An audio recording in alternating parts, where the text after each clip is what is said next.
It is officially day 2 of Strong and 75. If you did not watch day 1, please go back and watch it. It's just the beginning of our journey. We got 75 days of this, and I just want to make sure that you're doing every single step. I don't want you to skip any steps at all. So again, this is going to be day 2. If you did not watch day 1, please go back and watch day 1. So for day 2, you guys just basically need to know the 5 parts of your credit score. Okay, so this right here is going to tell you exactly about what your credit score is made up of. Okay, so if you haven't already, please make sure you guys get your 3-book bundle. That way you can see all of the different pages. The first few pages I'm going to show you so that you can see exactly what I'm looking at, how I'm reading it, so that you can know exactly what we have to do. But make sure you guys get your 3-book bundle so that you're not missing anything at all. Okay, so I'm going to make sure I link that down below. Don't forget, it comes with a free course. So your books is going to come with a free course. So make sure you guys take full advantage. Okay, so let me tell you guys the different parts of your credit score. Okay, so your payment history, that's 35% of your credit score. So you want to make sure that everything is being paid on time. I usually just tell people to put everything on auto pay. It just makes it so much easier. That way you don't have any late payments, and you can put auto pay on just for the minimums. Okay, next is 30% of your credit score is made up of your utilization. That's how much of your credit cards you're using compared to how much you have available. Okay, as in terms of your limit. Okay, now your credit age, that's going to be 15% of your credit score. Please do not close your account. Please just try to keep your accounts open as long as you can. I tell people every 6 months, go and spend something on their credit card so that they don't close your credit card due to inactivity. You want to have your accounts grow old. That's what's going to give you the age. That's going to make it like you had credit for a long time. That's what shows maturity. Okay, so make sure you guys go ahead and use your credit cards every 6 months. Even those one that you like, I don't really use it, I don't care, spend $20 on it, because you don't want them to close it due to inactivity, because it can mess up so much. Okay, credit mix is just having more than just a credit card. Maybe you have credit cards, maybe you have a mortgage, maybe you have an auto loan, maybe you have student loans, maybe you have personal loans. You don't just have credit cards, you want to have a mix. So what I'm going to teach you guys is I want you to have 4 credit cards and 2 installment accounts. You're going to hear me say that a lot. If y'all have that, that's going to help y'all build y'all credit out. So no matter what you want to do, you want to get a house, you want to get a car, that can still get you to the 700s, and it doesn't complicate anything. Okay.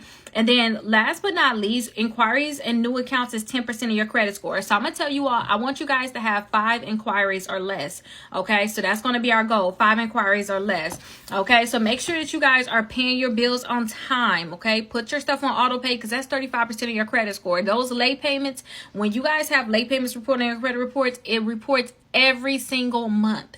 Every single month. Like, say if you are late multiple months, it's going to report every single month. Usually if you have a collection, it just report that one time. But if you continuously late on that credit card, you're 120 days late, every single month they're going to report you late, and every single month it's going to drag down your credit score until you become back current. Okay, so make sure you guys are on time with your credit cards. So let's go over what we have to do as our homework today. Don't forget, every day you're going to have homework. Just do your homework. Think of it like that. You got homework to do, just do it. All right, so I want you guys to make sure that you're circling the 5 parts. I just want you to know and highlight it. You know, I want you to be able to just basically highlight the different percentages on here, basically. Okay, just so you can look and say, okay, I see what Keita was talking about. Yeah, 35% is payment history, 30% utilization. I want you to be able to see it, basically. And I want you to list one thing that you have struggled with the most.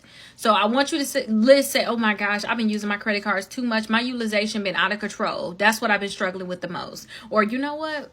I don't even have, you know, a lot of accounts on my credit reports, you know, so I need to add more accounts on there. I need to have a mix. That can be a problem too. Or you're not paying your bills on time. You need to figure out exactly what you're struggling with and write it down, because we cannot go on with your credit if we don't know what's your biggest problem. Everybody have their own struggles, trust me. And if y'all brave enough, please put your struggles down below in the comments so that we all can know it. Okay, and then write one thing that you want to improve this week. One thing, what are you going to work on this week? I already said y'all need 4 credit cards, 2 installment accounts. Are you going to start working on that? You know, so write that thing that you're going to work on. And if you're brave, again, put this in the comments, okay? And explain how each part of your credit score shows up on your credit reports, okay? I kind of explained that to y'all. I just want y'all to be able to put in your own words in terms of, you know, when I have late payments, that's going to be inside my payment history, and that's 35% of my credit score. When I use too much of my credit cards, that's going to be inside my credit utilization. That's 30% of my credit score, okay? Okay, and then mark which parts you want to prioritize for the next 60 days. Now, some of y'all have not looked at your credit reports. We have not even went over that yet. We're going to actually start going over that in the next few days. So if you don't know what you want to prioritize, just think what you think you're going to do right now. Okay, just put something down. We'll see if we're going to change it, because you may change it. Okay, again, if you guys have not gotten your 3-book bundle, please make sure that you get it. We're going to go over disputes in a few days. So if you guys have collections, charge-offs, bankruptcies, foreclosures, all these different things, repossession on your credit reports, look into the 6 months of dispute letters, because that can give you a head start of actually getting those dispute letters out. Okay, we have to start working on that ASAP. We're going to go over it in a few days anyway, but if you can get ahead, that would be a great time for you guys to get ahead. So again, look into the 6 months worth of dispute letters, because that's going to help you out so much. Again, go ahead and get the 3-book bundle, work on your homework today, and I'll see you guys tomorrow for day 3.